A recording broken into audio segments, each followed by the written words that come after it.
I want to get a word in from Rahul Verma, looking at the national big picture takeaway on this, Rahul. The fact that the BJP is in parlays, the fact that the JDS has been, the likes of Deve Gowda have been praising the Prime Minister and the BJP government in different ways, praising the efforts of Ashwini Vaishnav, suggests that, you know, they realize that without each other, they probably would face a tough time, and they're willing to be transactional to ensure that both live to fight another day and win this battle. True, Rahul. I think you are absolutely right. See, in the run-up to 2024, all parties are going to make their calculations and hedge their bet. BJP is also going to be much more pragmatic in run-up to 2024 election and try to seek allies. And Yashwant Bhai rightly pointed out, they would be willing to pay some premium to ensure that their number of seats get increased. Because BJP knows till it holds power at the national level and holds power with complete majority, it can even dictate terms during state assemblies seat sharing things, right? And so BJP will not forget that in 2019, before January, a lot of its allies were sort of like bickering and they were trying to negotiate more. But once the Pulwama, Balakot happened, nationalistic sentiments were at surge, many of them fell in line. BJP, while between 2019 and 2023 has maintained a very, very strong position vis-a-vis ally, now what we will see from here on, that they will try to bring more players into their ambit. And so in some ways, what you will see is beginning of NDA 3.0, where just to ensure a third term and a third term with majority, BJP will get these players. This is also to ensure that no kind of opposition unity takes place. See, it's not just about seat sharing. BJP also wants to puncture the narrative that there is no opposition unity. And so it's also about that. Sure. Sandeep, Shastri, your sense of the potential impact of a BJP-JDS alliance on the electoral outcome in 2024? Does the BJP really need the JDS's help? Because as Yashwant Deshmukh's poll shows, people perceive a Lok Sabha election very differently from an assembly election, and maybe the BJP is being just too cautious, and if they went ahead on their own, they'd still do well. They may not get 26, 25 plus 1, which they had last time, but they would still do now very well without having to tie up with the JDS. So do you think it's wiser to be safe than sorry?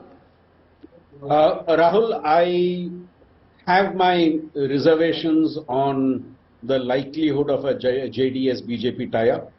I think the BJP leadership at the state level is very clear that we do not require a JDS tie-up. We already have 25 seats with one independent, and if you bring the JDS into the alliance, you will have to surrender some seats to them, which I don't think is a proposition which the BJP would want to focus on. The BJP would like to believe that in the Lok Sabha election, it's the Prime Minister who is going to be critical in order to get votes. They would be closely watching the Congress government's performance and hoping that they would be able to attack that government and therefore get support. For the JDS too, I think it's important to remember, Rahul, that last time when they had an alliance with the Congress, they were the ones who lost out very badly in the old Mysore region. So an alliance with the BJP in the Lok Sabha election is not an alliance of mutual benefit, because they are going to compete for the same electoral constituency. So I mean, there could be all types of discussions about the JDS going soft on the BJP and the BJP going soft on the JDS. And I concede Rahul Verma's point about the BJP looking at NDA 3.0 and looking for allies. But I don't think Karnataka gets into that picture. I don't think the BJP would want in Karnataka a ally within the NDA. I believe that they are confident that they can take on the Congress states. Okay. Aishwarya Mahadev, if this alliance were to happen, it makes the Congress's life much tougher. A simple assembly calculation converted into Lok Sabha seats suggests the Congress would do well, but a Lok Sabha election, as you yourself would accept, is different. But if these two were to come together, whatever gains you were hoping to make in Karnataka, the chances of being able to make those gains recede. Good evening, Rahul. I think first and foremost, it would do well for me to remind the people today that the last time the JDS and the BJP got into an alliance, you saw the way that it went down. You saw the reality of the situation, which was obviously not favorable for anybody in the state. It created Operation Kamala. It started legitimizing horse trading as Chanakya at play and whatnot. But let me answer a few questions for you on what you've asked me now. The phenomena of the previous Lok Sabha elections in Karnataka was not because of a BJP wave, it was more because of the fact that the coalition did not work, because while on paper a coalition looked great, the overlapping vote banks and the workers of the Congress and the JDS could not deliver those wins. One. The second thing also, if you look at the JDS and where they're potentially asking for seats, and the JDS is very convenient, you know, that they opposed the BJP vehemently before polls, and now Mr. Deve Gowda says, you know, everybody is allied with the BJP at one point or not. And if you look at the seats that they're potentially asking for, that is the region that the JDS has been completely wiped out and the Congress has taken hold there. So this phenomena of them taking, let's say, Hassan or Mandya and Chikbadapur and whatnot is not a phenomena that will hold ground because the Congress can take them on there. And third, the more interesting thing, besides the JDS alliance, Rahul, what I'm viewing, is that the Karnataka elections have shown that the man perceived as infallible with a cult of personality that could win you elections. You saw Himachal and Karnataka consecutively. That phenomena is weakening, which shows us that the BJP is also scrambling for alliances. Let But Anand looking Gurumurthy respond to that, that it would show if this alliance talk materializes successfully, that the BJP is on the defensive. Far from being this rampaging army confident of success, it would seem that you begin the battle on the back foot, wanting to ensure that you don't concede ground anywhere. Aishwarya Mahadev will say, "Lagta hai ki dar gaye."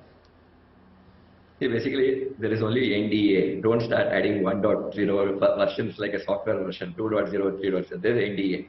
From Atal Bihari Vajpayee's time, there is NDA, and that's the same NDA. Alliance partners have moved here and there, but it's okay. Okay, but the NDA exists, and the NDA is the one which is holding on to the government at the center. So that is what it is. Okay, and then this speculation about JDS, BJP or TDP, BJP, nothing has been announced by BJP officially, and nothing has happened on ground either. So it is just a speculation by some people. That's okay. That happens in the political world. But one thing is that BJP always wants to take every party or every individual of this country together with us in the national interest. Whenever anybody comes with us with the national interest in mind, with our ideology, we are open. We have open doors for them. Okay, and this has been our policy, and we are very open to anybody joining us, any individual or No, but party. there is a bit of a contradiction, was, because in the assembly elections, BJP leaders were talking about wanting to finish the JDS off. Now, if you want to finish the JDS off a few months ago to allying with them, there is a massive contradiction as there. I said, Rahul, we have no talks of JDS going on. It's just a speculation. But still, what we have to understand here is the election, during the election at assembly level, if there are any talks about, fighting a candidate, whether it is Congress or JDS, that has happened during the assembly elections. But overall, if you see the whole green pasture, it is a green pasture still. Okay, and at any cost, NDA will come back to power. NDA will be the party that will be in power in the center in 2024 also, and that is what is going to win the elections. Everybody knows about it. But some people, they are very, very happy with this, little happiness that they got, saying that, okay, we put Modi ji down. But Modi's work speaks, rather than the talks that some people make. Modi's work speaks, and that's what these people have to see and learn.